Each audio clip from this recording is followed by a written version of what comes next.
This is Tommy's Outdoors 107. Folks, on the podcast, we said many times that the most important thing to ensure protection of nature and natural world and to ensure that conservation efforts will be successful and continue to the future is to educate children, is to educate kids, to let them know why conservation and protection of nature is important. And we already talked about a book by the great friend of the podcast, Porrick Fogarty from Irish Wildlife Trust, who wrote a book, Whittled Away, Vanishing Irish Nature. And today we're going to talk with Aga Grandowicz, who wrote a kids equivalent of Whittled Away called Remarkable Creatures, a guide to some of Ireland's disappearing animals. Aga not only wrote the book, she also illustrated it. And that's the biggest strength of the book. It's an excellent book for kids to get them educated and interested in nature. And even if you don't have kids, or maybe your kids are already educated, I would still recommend buying that book because adult people can learn a thing or two from this book as well. We had a great time chatting with Aga. And like I said, I would recommend thoroughly to buying that book. And as usual, before I let you enjoy this episode of the podcast, I am not going to forget to remind you that if you want to support the podcast, share it with your friends and colleagues. Tommy'sOutdoors.com, we talk about nature, conservation, human-wildlife interactions, rewilding, hunting and fishing, this sort of things. And if you want to help me personally to sit at night and edit and keep editing those episodes, you can buy me a coffee now. Buymeacoffee.com/Tommy'sOutdoors, link in the description of the show. Get in there and make sure I have always a coffee ready while I'm sitting at night and editing those episodes for you. So that's it, folks. Without any further ado, ladies and gentlemen, Aga Grandowicz and her fantastic book, Remarkable Creatures, a guide to some of Ireland's disappearing animals. Enjoy.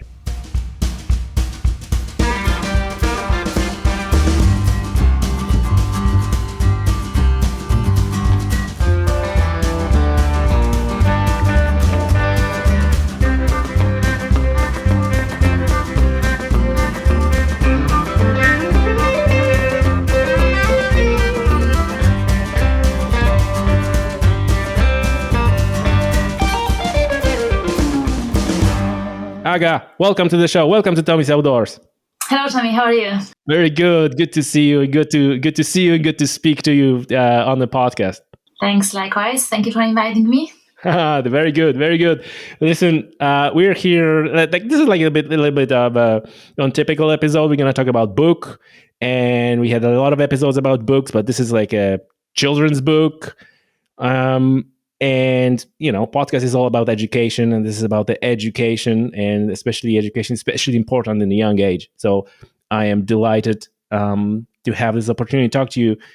And maybe to set up the scene, maybe like a round of introductions, like how it came to be, like what made you to write this book, and just give us a little bit of a background story. What was your thought process when deciding to write this book? Okay, so since I was a child, I loved animals, I loved nature, and I loved collecting nature books, like reference books about, all kinds of animals, dogs, cats, wild animals, okay? And then one day, that was quite actually a long time gap after that, I decided to make my own book. That was when while I was living in Ireland already a few years ago, I decided to work on a book about selected Irish animals. And that book was published by Little Ireland in 2018. And since then, I started being involved in working on various biodiversity-related projects. And then 2 years ago, more or less, I thought about creating a new book, this time on my own, and that's how remarkable creatures, a guide to some of Ireland's disappearing animals, was born. So, like the previous book, I created together with a writer, Rob Maguire, and this book I wrote on my own, and I had a fantastic editor, Gina McCradden, who helped to polish the text and make it, nice and nice to read. And there's some. She's a fantastic writer, so as soon as you start reading this, you will see some little witty. And I just want to say for the people to appreciate like how hard it is to write a book not in your first language. Was that a significant part of a challenge? I don't think that's the worst part. The most difficult part, that's what I could, for me at least, was the research, learning about all these animals, finding facts. For some animals, I could not find enough facts, so I had to really dig deep. Then I was consulting a zoologist, Catherine Cassis, who helped me enormously with this project. So she supplied me the information I was missing. And then I was putting this all together, refining, tweaking, editing. And then when I was happy with the final text, I went to my editor and she helped to make it perfect, polished, and, just fine. Gotcha. Well, but I also think that the main attraction and the main strength of that book are wonderful illustrations, right? You're an illustrator by trade. Yes. Am I correct? By trade, actually, I started as graphic designer. So I studied graphic design, fine arts, and traditional photography back in Poland. And my focus was graphic design for all these years, 20 years plus. But every now and then, I did some illustrations. So some illustrations were for books. I used to design book covers back in Poland, and I illustrated a few books in Poland. And when I moved to Ireland, I did not have this type of opportunities. So I was using my illustration skills in advertising campaigns, in various design projects. But, this a few years ago, I had, again, this need to be more involved in illustration. So I started, refining my skills. They were a bit rusty, after such a long break in everyday drawing. And after that, I decided I will change my career path. So I started leaving graphic design work behind, and I just find drawing animals, working on nature-related projects is somehow much more rewarding for me. Okay, I like working on projects that give something to the community. So that's why I like working on books, on information boards, on various publications, posters for city councils, for town councils. Okay, right. So it was like a transition from the corporate setting. Yes, exactly. Really. Yes. Wow. So in the corporate world, you're kind of anonymous. Okay, you design for these different brands, and you just don't have much back out of this apart from a good paycheck. Okay, and that's it. While you're working on projects that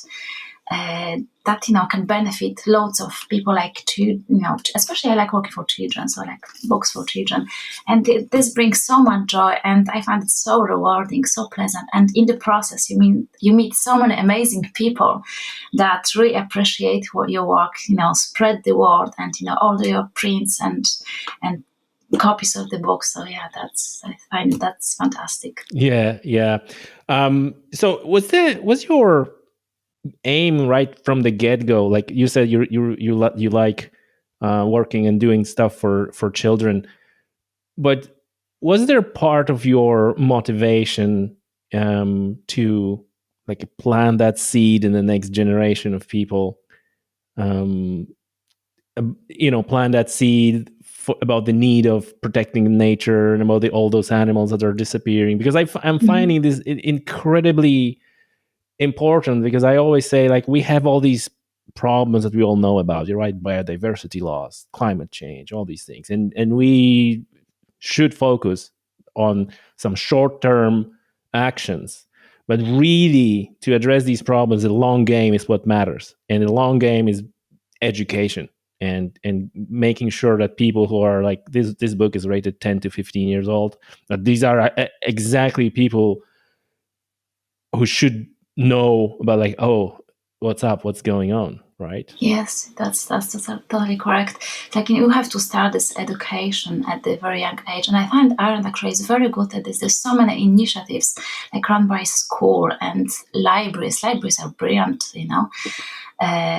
with that, because there's so many different activities related with nature for children, like scavenger hunts, drawing workshops, like the events at the book festivals, and at schools there are like things like building like the insect hotels. That's such a popular thing these days. Okay, and then again, like teachers, I noticed they like to introduce this this type of education to children at a very young age. So like there's many initiatives related to bees or the pollinators, and you can see it all around. Different organizations create some, not just workshops, but different activities for children and adults alike related to all that. Because it is a pressing topic. Yeah, as you said, it's like I don't know how many Irish animals are endangered now in total, but I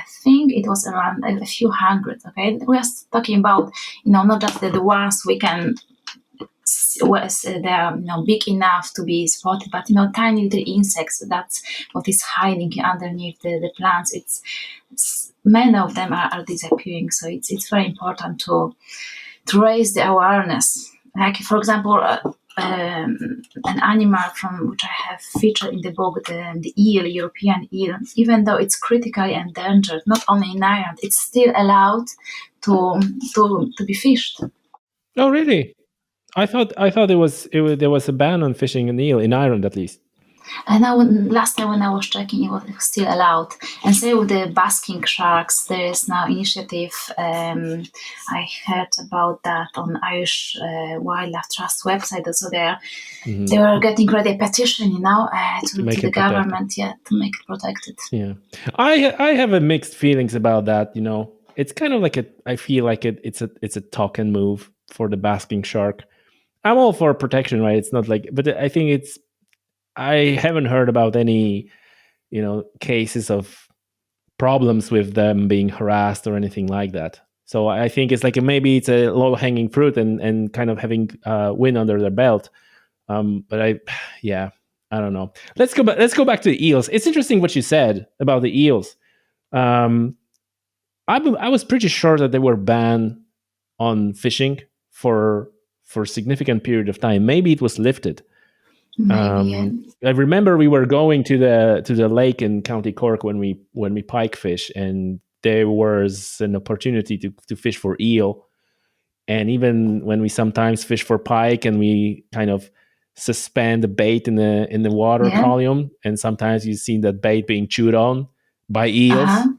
And it was like, no, but you can't fish for eels. That's forbidden. So, but then you're right. We probably, that's interesting. Something to research. But even like you touch on that the eel, I remember they even in my lifetime, and we're gonna talk about this shifting baseline syndrome, right? Even in my lifetime, they were so abundant.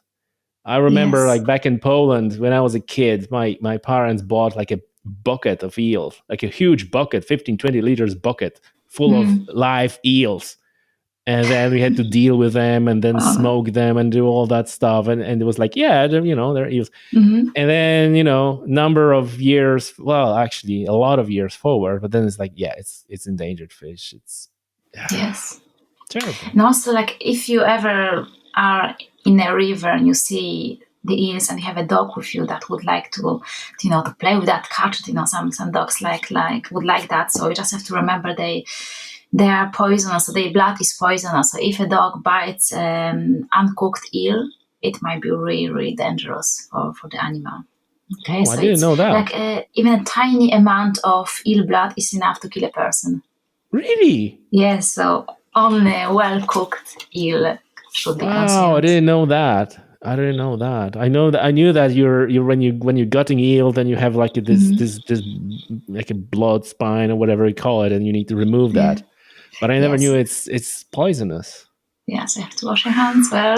Don't lick Whoa! them. Right, And right, don't let your right. dog lick it. I didn't know that. That's very interesting. Listen, let's talk about a little bit of a structure of the book, because I think um it's an extremely good idea to keep people engaged with the book, because you have a description and you have like a fun facts and did you know, but then you also have this section when you go and you put like activity for kids that what they can do about stuff. So Yes. for example, pearl mussel, which is again one of the other species that is very endangered. And if anyone from pearl mussel project listening to that, shout outs you guys. I still want to do the episode with you.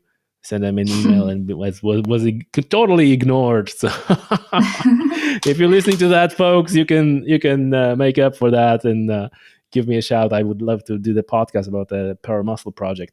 But anyway, like in a pearl mussel not episode, but in a pearl mussel chapter, you Mhm. have this activity like, oh, let's build a water filter, and let's kind of get the mindset going, like how they filter water and all that thing. So I think it was a brilliant idea. Yeah, because pearl mussels are so important for the rivers because they say they filter the water. Okay, so that's why I thought a little filter made out of a bottle and gravel and sand and twigs and pebbles, that would be a nice activity for children to see how the water can be filtered. Yeah, and I like actually this chapter because pearl mussels are quite amazing. So they can live really long life. So now I have a fact here that okay, it's estimated they could reach the age of 250 years. Okay, and the oldest one was found in Estonia, and it was 134 years old. Now the way we estimate the age, we count the ridges on its shell. Okay, so it's like with trees, with the rings on the tree's trunk. They represent winter rest periods. Okay, so So the growth slows down and gets yes, wow.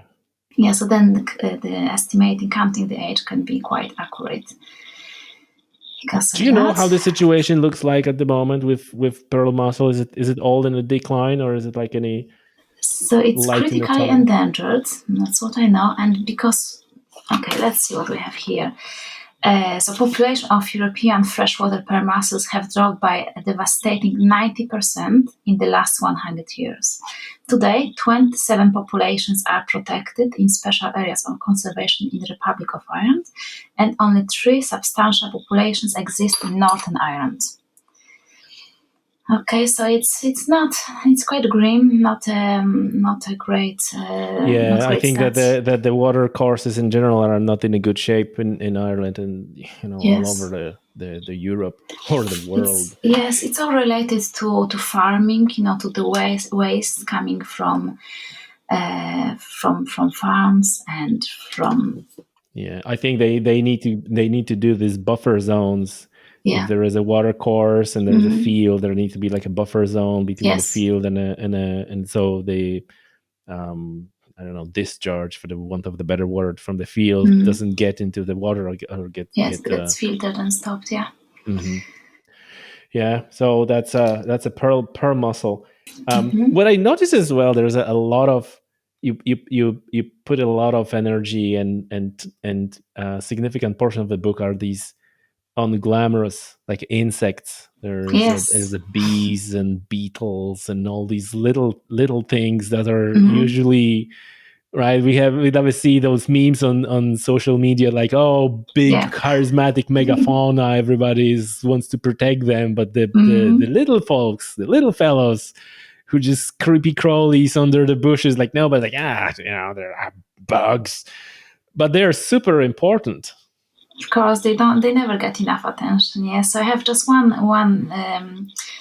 um, weevil here, one little bug, and actually no, sorry, I have great yellow bumblebee, but everybody knows about bumblebees, everybody loves them. And then I have a thrift clearing, which is a moth, quite a pretty moth, and a wall brown, which is a butterfly. But I picked the weevil because I think they are so adorable.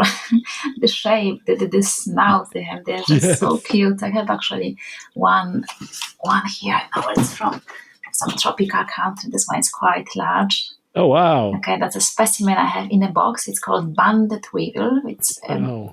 black and different shades of blue. Mhm. So I think actually when I was looking at this little guy, I thought about including one of the Irish ones in the book. So this one I have in the book, horsetail sloth weevil, is very tiny. It's like, let me check again, is it like between 2.2 and 3.3 millimeters long. So really difficult to spot, and it lives only in the areas where horsetail plant grows. So along the rivers. Yeah, it's fascinating. Like it's in many cases, it's not like enough to protect one animal or one species. You need the entire ecosystem. You need a plant, and to have these plants, you need something else. You need the soil quality, and to get that soil quality, you need other things that live in the soil. And it's all connected. That's the part of a problem, right? That we seems to be affecting something down the chain, and then as a result, some other animal, suffers. That's it's great. Like I just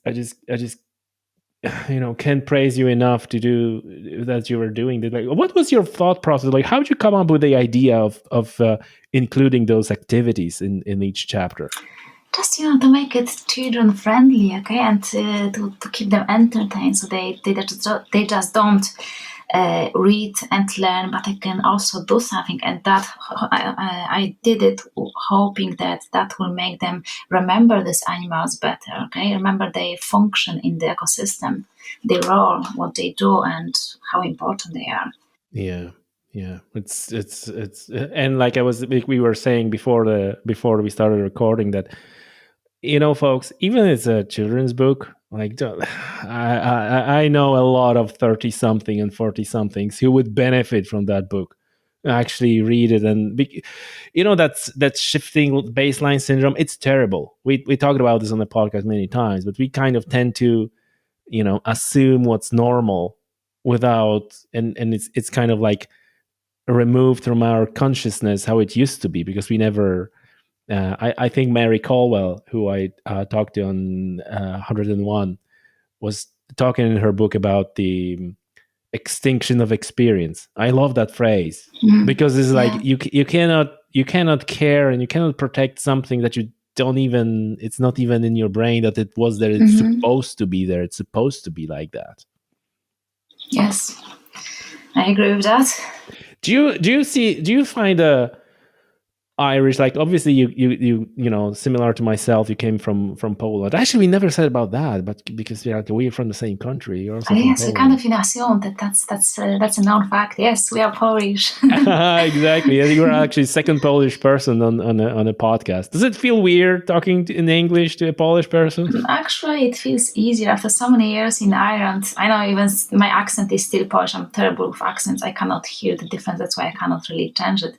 So it feels easier to me to speak Polish. I even speak English. I even think in English. Sometimes when I have to talk to someone in Polish, I find difficult. I'm missing words.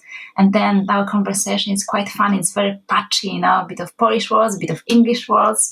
So like a few years ago, I remember I even started talking to my mom in English. And, it was quite embarrassing for me when I realized what I'm doing. I know. I totally, agree with you. It's the same, especially if you're kind of learn something already in English, and then you kind of need to retrospectively almost go back and say like, how would I say it in Polish? Yeah, you can't believe how many times I had to use Google Translate to translate an English word to Polish one because I forgot. There you go. So, but where I was going with that, I'm not gonna try to ask that question without, not as a loaded question. So, how do you find, in comparison, the nature and the state of nature in Poland, what you remember, compared to what's in Ireland? Now, first of all, there's a huge difference in the size of the countries. Okay, so Poland is much bigger than Ireland, and because of that, there's so much more wildlife and so much more diverse. Like even when it comes to amphibians, here we have just a natterjack toad and a common frog. Then we have a newt, and I think that's it. That's these three guys. And yes, that's it. Yeah, because that's the reptile one reptile, the viviparous lizard. And in Poland, we have so many different types, and there is such an abundance of them. I mean, at least when I was a child, there was plenty of them everywhere. In every forest, beside every lake, you could hear the frogs. You could see them. But here, I know that in W Mountains, I live very close to them. So whenever I go for a walk in spring, I can see a lot of tadpoles, a lot of frogs' eggs. So yeah, that's good. That's a good sign. It just the number of different species is so much lower here. Like in Poland, we still have wild wolves. We have bears. Here, they're extinct. We have lots of birds of prey. Do we still have eagles? Do you know? Where in Poland? In Poland, yeah. We Can't do. remember now. We Yeah, do. I think we so that's do. Yeah, great. I'm pretty sure. So like here, the eagles have been all killed many years ago and reintroduced quite recently. And a few days ago, I read on the news that like 21 chicks, I think, have been brought to Ireland, or maybe they hatched. So like the population is growing. Squirrels. We have so many red squirrels in Poland. Like I never seen a gray one, only red ones. And here it's so rare to see red ones. Plenty of gray. Yeah. Yeah. So That's another entire area of the invasive species and all those reintroductions. What are your views on these whole reintroduction programs and rewilding in general movement? I believe it's a great initiative to have so much more biodiversity. I just know that many people won't be happy with that. For example, farmers, we know they were often the ones that were killing the big birds of prey because they were posing a danger to their livestock. Okay, there will be always someone happy, but all these animals are so important. Like ours, even birds of prey, they all catch rodents, and obviously rodents can be a much bigger problem than these birds of prey for the farmers. No doubt. So it's all connected. It all makes sense. They're all needed. Yeah. I love it too. And it's interesting because farmers is like, it's not like a one homogeneous group. I know a lot of farmers who are supportive, who even said like something like, well, am I the only one who would like to farm in the presence of lynx, accepting some losses? And then there are a group of farmers who are like they even protesting the limits on cutting hedges in a certain time of year. They would like to cut everything. And then I think it's important to make that know that we tend to quite often generalize, and those generalizations are they're coming for a reason, and they're quite often useful for conveying certain messages. But then there's always group that's going to be unfairly treated by being thrown in one bucket, right? Like, oh, you are animal lovers, you all want to go vegan. Like, no, they're if someone likes animals, they're not necessarily extremists. And likewise, if you're a farmer, like you not necessarily want to like cut everything and just run cattle everywhere. And especially and I'm curious about your view on this, because I see like let's be honest, farmers are, in the Irish context especially, but I think around the world, they are key to habitat protection. They are key to conservation, because they're on the land and they work on the land, and there are so-called stakeholders, right? Because this will affect them the most, which is quite often a line of divide, because you urban folks have no idea, you want to wolf everywhere, but you don't live with the consequences, right? It's a typical, which has a certain merits to it. Do do you see, or are you concerned that a lot of movement, like environmental movement, seems to be, at odds or head bashing against the farmers? Do you see that, and do you see that as a problem?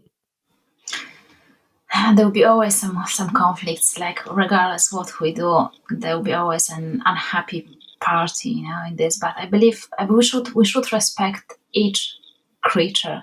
Like it's not just our home, this planet. We have to share it with all these different animals. I know sometimes they can be frustrating if you have a livestock and something attacks it. Like I have 3 pet hens, for example, in my garden, Oh. and I know how frustrating it is to see foxes walking, nearby, or cats. Cats are actually terrible because the hens are so scared of them. They make so much noise when they see them. But luckily, we haven't had any of them in the garden for quite a long time. Yeah, so I understand that it's frustrating, but that's what I do. I try to protect my hens. I built good structure, like a big cage, so they are safe. There's net, good wooden frame, and yes, I feel safe, they feel safe. Okay, so something like that has to be done if you want to live peaceful, because everybody has a right to live here, to hunt for food. We cannot just kill them because they are, they bother us. Mm-hmm. Yeah, 100%. How did you come about keeping hens? I just, I never was into hens actually. I never really liked them. And then a year ago, I had this idea. Why won't we get hens? Because I love pets. I always love to be surrounded by animals. So, like when I was a child, I had pet mice, I had hamster, I always fish in aquariums, and I always want to have a dog, and I always had no dog. So all the other animals were kind of a substitute for a dog for me. And then so I just like caring about something, Mm-hmm. And my partner, he never wanted to have a dog, but he said yes to hens because they're practical, useful. You can have eggs. Okay? A practical man, huh? Yes, exactly. At least we can have eggs from this. That's it. So they cost a lot because you have to build all these, cages, buy them food. I buy only organic food, only the best things they have. They have an amazing care. And so that's it. They're lots of fun with them. They're nice creatures. They're actually very smart. So one of them, we're in the process of building a big run because the one I have is quite small, and I have this part of the garden is separated, so they have access to that small one, and there's a fence. But one of the hens, she always finds a way to escape. Like A always free find spirit, huh? yes, the weak spot, in the fencing, the little hole, the little gap, and she goes out. Yeah. So that's this week finally our handyman will be free to build a proper big structure. So we'll be always, there, safe. I won't need to worry about my plants, my beautiful garden. Okay. So you're not letting them out like completely. They're always in the pen. I do like a few hours a day. They free range on the grass, but recently they just make so much damage that they have to be supervised. And recently, like less than 2 weeks ago, finally I've got a dog. Hey! So after like 30 years of dreaming about a dog, I've got one. My partner said yes because I suggested the smallest breed available. So just to not bother It's almost him like a too hamster, much. honey. Exactly. It is like the size of a kitten. It's a chihuahua, a little cute chihuahua puppy. And she's absolutely adorable. So I think that even my partner started liking her. Yeah. Presence because she's really so cute and full of affection and everything. So saying that, now my hands are not allowed to the main part of the garden because I want the little puppy to eat the droppings, the stuff before she's fully vaccinated, especially. Yes. So they will get a proper big cage, and that's where they will stay. Lovely. And did you manage to save those hens, or did you have any losses over the time? I had one loss. It was it was so unbelievable. So I unlocked the hens. I used to do it around 6:00. Literally 2 minutes later, I went inside the house to the bathroom, started brushing my teeth, whatever. and I could hear some commotion. I opened the window. I didn't see anything. I just could hear the screaming of the hen. So I ran down, and there was a fox living. Mr. Fox. And the hen was dead. She died on my hands. Oh, very dramatic moment. You can hear, Enrico Morricone's music in the background, and the hen dying on my hands. Yeah, so that was very heartbreaking. So really, like minutes after I opened the cage, and that's it. And I never seen the fox back. Yeah. So he didn't took the hen in the no. Did you leave the hen for the fox then, or actually I left the hen there for one day, hoping the fox will come back and we take her, but no, unfortunately, it didn't happen. So yeah, just had to bury her. Kudos, like not many people would do that. You really understand these things. You're really into this. Like you actually left the hen for the fox to take it. Yes, but it's like actually when I was talking later with other chicken owners, they say foxes very often just come, kill, and don't even take the kill. So it's like it seems like completely pointless. I don't know. Maybe they just do it in a few different places and then they plan to come back for the kill, but they sometimes forget. I don't know how it works. Yeah. For them, so yeah, it's interesting this surplus killing, and part of that is probably because they're just have so many around them that they just can't help. It's like, yeah, right. This is not natural situation for for any animal. But then I don't know. But you scare the fox in the first place, right? When you run out with your toothbrush. It was like, I mean, I felt sorry for the fox because I think it was March, so I believe it was female, with pups, so she was just looking for food to support herself and the little ones. And so I really hope that she will come back to get that hen. You already answered my question, because my next question was going to be, did you felt any kind of need for revenge of the fox? No, get the shotgun and get the bugger. No, but not. clearly you were very understanding. What it happened. was, of course, upsetting because it was my hen. I had two hens at that time, so then I was left with one, and they don't like to be alone. But I understood that was that animal was really in need, because that was the breeding season. And I like foxes. They're beautiful animals, absolutely amazing. And they have to eat something. That just happened that she wanted to get almost my like a dog. Happens. What can you do? Because you have like a domesticated fox, like a friendly fox instead of a dog. Now you have a dog, so it's. Well, see, I was actually reading. Funny enough, you said about foxes, can they be tamed? So yes, they can be tamed, but you cannot toilet train them. And as you know, they poo, it stinks so much. Okay, so if you cannot toilet train them, no, absolutely, it's impossible to keep it as a pet, unless it's outside, but still you would have it in the garden, all the stench. So I don't think that's a good idea. And did you get those hens like from the chicks, or did you bought the already big ones, are they like rescue hens? I bought them. They were around 16 weeks old. So I had to wait a few more months for them to start laying eggs. So then when one was gone, I decided to buy two hens.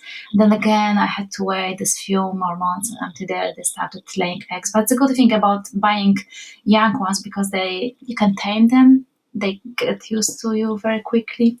They respond to you, the sounds you make to call them. So now whenever I click my tongue, they know that's the sound for the food. So they run to me like dogs. They're so funny.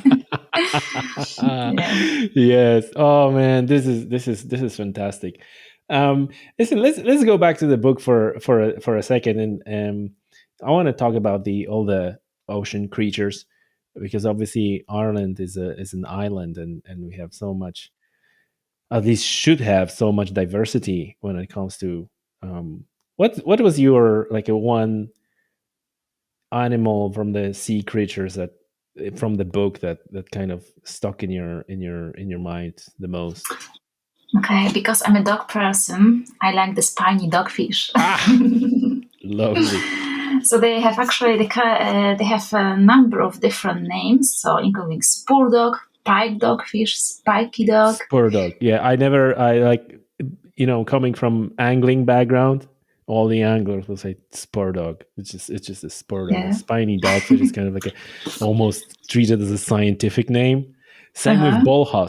bullhuss or huss. They're called nurse hound. So even experienced charter skipper told me once, like, I never heard call them nurse hound, Tommy. But they're so this is funny how many like local names the fish have. Yes. Yeah, so like, you might wonder why they are called like that. So apparently, when they chase, they prey, they form large dog-like packs. Oh, Okay, so they attack in groups. And yeah, it's a little shark. The size is up to 1 meter long. It's not dangerous for humans. It does not attack humans. yeah. So we don't have a headline like this: killer Yes, shark exactly. spotted. So they're endangered in the Republic of Ireland. So the population is the size of the population in Northern Ireland is good. So just endangered here in these waters, and yeah, they're usually caught by accident. So by a catch, because we don't. I don't think we eat their meat. Oh, we So do. we do. Yeah, I think they're called a rock salmon. Ah, yes. Okay. So I wasn't sure if they're consumed here, because I know they're consumed around the world, but I just never seen in a Yeah, restaurant, yeah. Well, dogfish. because their population collapsed, but number of Okay. years ago in County Clare, there was like a Mm-hmm. big sport dog boom, and the massive commercial fleet moved in to County Clare, and obviously they were fishing until they were all gone, and then they moved on to the different place.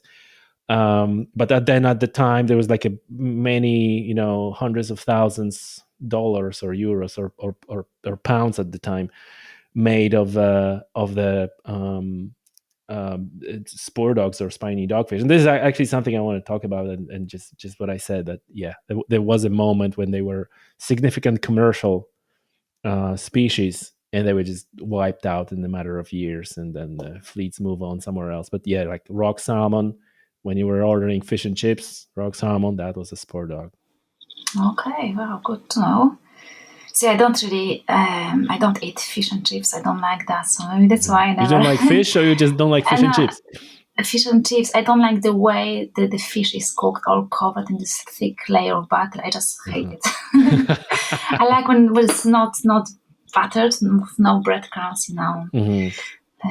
How do you Fried prefer fish? different Like types. just Just fried. I like fried. Oven baked sometimes, yes, but I prefer fried, but without any layer of breadcrumbs. I Okay, just agree. salt and pepper, and that's I it. agree. It's sometimes it's sometimes over the top. Like was it like you said, like the thick layers. Like Yeah, it's like a pocket. You cut it and you see this tiny bit of fish, enclosed in this capsule of buttered I think breadcrumbs. there is a reason.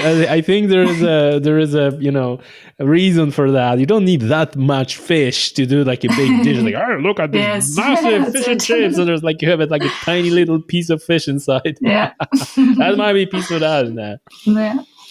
Ah, you also talk about the skate, Oh yeah, white what I skate. have the skate. Skate is Yes, like white white skate. skate was. It's not that long ago when it was identified as a separate species, right? Mm. Because we were like just a skate or the common skate, and I think Mm-hmm. if I remember correctly, then it was divided into subspecies of a blue skate and white skate. I don't know. Someone who listening to that might be able to correct me, but I think that the white skate is not that long ago. It was identified as a separate species. Okay, no, I didn't know that. That's great to learn. So yeah, Provided I'm right. good. So what I have here about them is they are critically endangered in Ireland. They can reach up to 2 meters in length, which are quite big. They don't look white to me at all. They are more grayish, greenish. So it's a mystery to me what I call white. And what else? There's an organization, marinedimensions.ie, which actually records different species of skates and rays. So if you find mermaid pulses, that's the capsules with eggs on the beach, you can actually report that on that website, marinedimensions.ie. There's many of these actions to do these egg case hunts. And a funny thing Yeah. you mentioned, like recording those skates. Ireland, actually, I want to say this straight on a positive. Ireland actually runs a very successful shark and skate tagging program, which Hmm. is entirely anglers based. So essentially, anglers they catch a skate, and obviously we going again into controversial territory because a lot of people don't like skate being caught and so on and so forth. But the truth is that those fish is getting tagged, and I was talking with a few scientists in Ireland, Irish and British, and not only that database provides very invaluable information about the distribution and the fish, it also that program is a really inspiration and like a gold standard for other tagging programs around the well, I don't know if around the world, but certainly in the UK. Um, so Irish tagging, skate and shark tagging program is, as far as I'm led to believe, very important and very successful. Which is like what's your take on like hunting and fishing? Do you see that as a important part of people engaging with nature and kind of learning to love and appreciate, or do you see this more as a danger and like really shouldn't be doing that? The commercial fishing, that's a then poses a danger definitely, because the huge amount of fish they are caught in all these massive nets. But recreational fishing, I don't think that poses any risk. I mean, I don't do that myself. I wouldn't like doing that.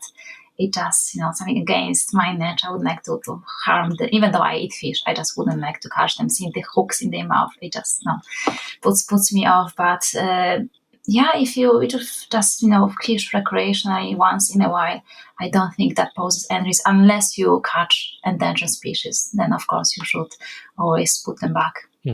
in the Yeah, water.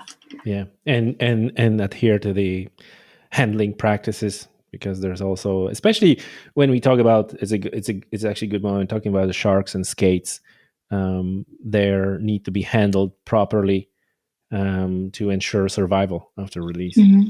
So that's an Yes. important.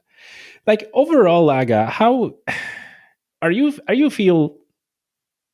How did you feel? Maybe that's a better question about the situation that is unfolding in terms of you know every animal we talk about is either endangered or is not doing that well. There's a few like opportunistic like hooded crows or maybe foxes that are doing well, Hmm. but only because everything else is hammered.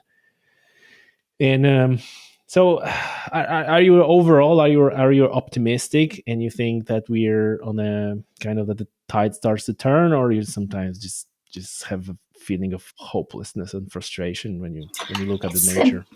a mix of both, I believe, because it's so many organizations that really fight for these animals, like Birds Water Ireland. They have so many programs, so many initiatives, and like this marine dimensions, the sharks and race tagging you mentioned. So there's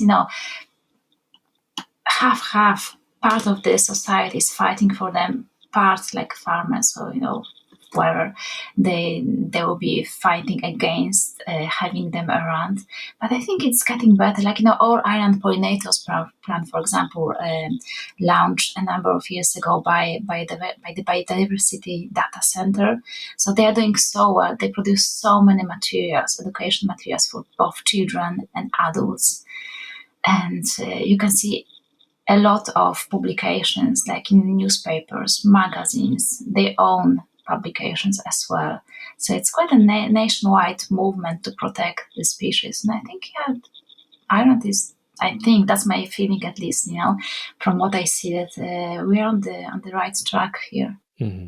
Yeah, I kind of feel like the tide starts to turn. That's what I'm, yeah, like. Maybe we still I still think we are on a kind of downhill part of it, but like you said, there's more and more discussions about it. There's more and more awareness being raised. And man, you're a part of that because you just released the book for kids to do that, to do just that. So this is just like a proof in the pudding. This is where we're doing a lot of more about it. So I gently optimistic, and I think, yeah, it's always a question like how much we're gonna lose before we be on an upturn, right? Like curlew, which you mentioned in the book as well. Oh You yes, have a yes, I chapter have it about as well. curlew.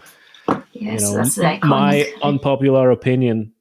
I don't even if it's unpopular, but I think that in Ireland, curlew is as good as done. We have like down to like handful of pairs, right? Yes, it's a very small number. Although recently, when I posted like one of the pictures of the book, somebody commented on Facebook wherever that person lives, she can see curlews from her window. Mm-hmm. So that's Wow. she's the lucky one. Yeah. Are the curlews or are the wimbrels? She said curlews. Just a curlews. So Yeah. That's a yeah. common mistake. I made that mistake. I was walking around here on the show. It's like, oh man, there's so many curlews, and I posted a photo, and Curlews, yeah. and somebody replies like, "Are you sure? Is it not the Oh, wimbrel?" I was like, "Oh oh. man, I think you're right." Wimbrel is Oh. like a smaller, has a shorter beak, I think, and it's Yeah, only like a migrant bird. It's not. It's not a lot of. yes. It's easy to get confused actually. So yeah, this guys, this only estimated number of breeding pairs is less than 150 only in the Republic of Ireland, and Northern Ireland is believed to have between 200 and 500 pairs. So again, a bit better, similar with the as the spur dogs population is bigger there. Interesting. That's interesting. Why Yeah. why why that happened? And for all interested people who are interested, again, like episode 101, you can learn more about curlew and the conservation of curlew, Mhm. for those interested. Right. Just one thing actually about curlew, because we all talk about planting new trees, new forests. Okay, so that's a big topic, and some species actually benefit from having less tree coverage, like curlew, because one of the reasons why it's being endangered because there's loss of their habitat, more trees being planted, and in the forest, in the woods, the predators like to hide. So if the forests are close to the breeding site, of course, that means that they are endangered at risk of getting killed by those predators hiding in the woods. Yeah. Yeah.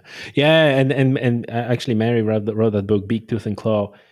And this is it, that curlew benefited from like a slow farming, where it was Mm-hmm. it's a wader, but it was actually benefiting from a farmland and like this slow farming, and the farming intensification Mm-hmm. caused what you're saying, like a habitat loss. Yeah. And then the planting trees, are there trees like timber plantations, right, which is another Mm-hmm. Yeah. it is fascinating, like how in a view of casual observer who is not like a deep into this stuff like you and I, provided I'm deep in that. At least I have a podcast, right? I'm not a scientist or anything, but people don't realize, like for example, those timber plantations, like, oh, there's a trees, there's great, right? But they no, it's actually desert. There's nothing live there. There's a Mm-hmm. groundwater pollution. There's it's just like an ecological disaster. But on the surface, it's like, oh, great, they're planting all those Looks trees, right? beautiful. Yeah. So it's interesting. Aga, tell us, where is the best place to get your book? Is Okay, it so like the book. is it Amazon, or is it something, or is it like a place where you would benefit the No, most? it's available everywhere nationwide in books in the bookstores. Okay, that's the so. If you fancy going, around to the shops, you can have a look. Maybe it will be in your local one as well. So there's a number of bookstores, in the country. But the easiest way will be just to buy it online from my website, aga-grandowicz.com, We put a or link in the from the description of the show, so folks, you can check the yes. description Now, of the show. if yes, or the publisher's website, naturalworldpublishing.ie. If you order this through my website, I can send you a signed copy. You can even ask about the dedication. Awesome. That's Okay, fantastic. Remarkable Creatures: A Guide to Some of Ireland's Disappearing Animals. that's it. It's folks, it's a wonderful book, and for your kids. And I think we need to do like a rerun of this episode or some promo action prior to Christmas time. because I really wish a lot of people would buy this book to their children to raise the awareness and spark that love for nature in the children. And then, by the way, our great friend of the podcast, Porrick Fogarty, wrote Yes. introduction or It's a little review on the back cover. yes. And Yes. it was like, even when the first time we spoke, it's like Porrick wrote like a massive book called Whittled Away, and your book is almost like a children's version of Whittled Away, which is fantastic. And like I said, and I can't stress it enough. Even grown-ups, they should buy that book, read it, pass it to their children, do the activities with their children, and then they can go ahead and buy a Whittled Away as a proper adult version of a book. Yes. So this is fantastic. Aga, how people can get in contact with you? You're on Twitter, you're on Instagram, right? Yes, Facebook? I'm on Instagram, Facebook, and Twitter. Yeah, I just want to say that this book has been really incredibly well received. Like, getting so many lovely compliments, and like, as you say, this book could be well suited for a grown-up. There was one person who said, "I ordered a few copies for my children. Now I see I should have bought one for myself as well." Yeah, fantastic. It was also featured in Irish Independent. There was a section, the best children books so far of the year. So that was really, really nice. Fantastic! Congratulations. Are you planning to like do the second edition, like a continue being an author? Because I understand, like, from the beginning of our conversations, that you were more focused on illustrations and on kind of drawing, but now it seems like that you're starting your writer's career. Actually, no, I had this funny you asked about that, because I always want to, always, like, for last since I started, being involved in that, all that, I wanted to write a book by myself, but then I realized how much, because I'm not a zoologist, I'm not a scientist, ecologist, the amount of research that went into it took so much of my time. And I thought, okay, I done it, that's fine. The next one, I would just, it will be written by someone else, edited by my favorite editor, who is absolutely amazing, Gina McCradden, and then I would just do the artwork. Okay. Yeah, you're not envisaging writing another book. Not yet. Maybe I will change my mind in a while. Like, I have a number of ideas, so there's like, I have drafts of the text, but I just don't feel like working on that portion. I just prefer to give someone an idea and ask about. I can almost see this. Like, you have like a 10, 15 years old, and then the next one is going to be like a 15, 21. For people to keep the momentum going, keep people educating, and keep them engaged in nature and protecting everything. So again, what's your Instagram handle?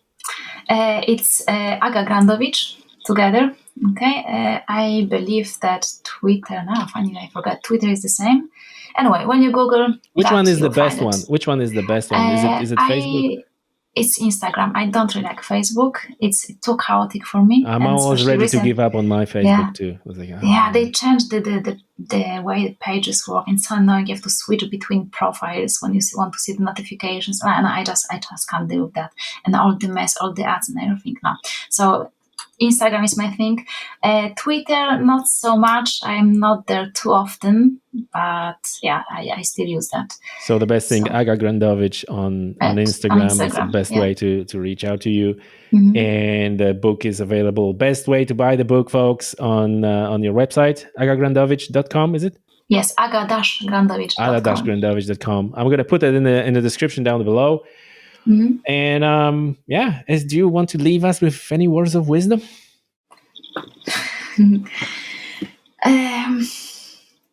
I think that it's very important to teach children about wildlife from very young age. So, like, even when it comes to domesticated animals, like, introduce them. Even I know that sometimes it's a big responsibility to have a pet in the house, but if it's a little thing like a hamster that lives just like 2-3 years, that doesn't take much of your time, it's still a good way to show children different creatures, how they live, how they behave, how you can feed them, how you can look after them, and that little steps like that can build a nice foundation for the future. So just will make a child prepared to share this planet with other creatures and respect them and treat them well.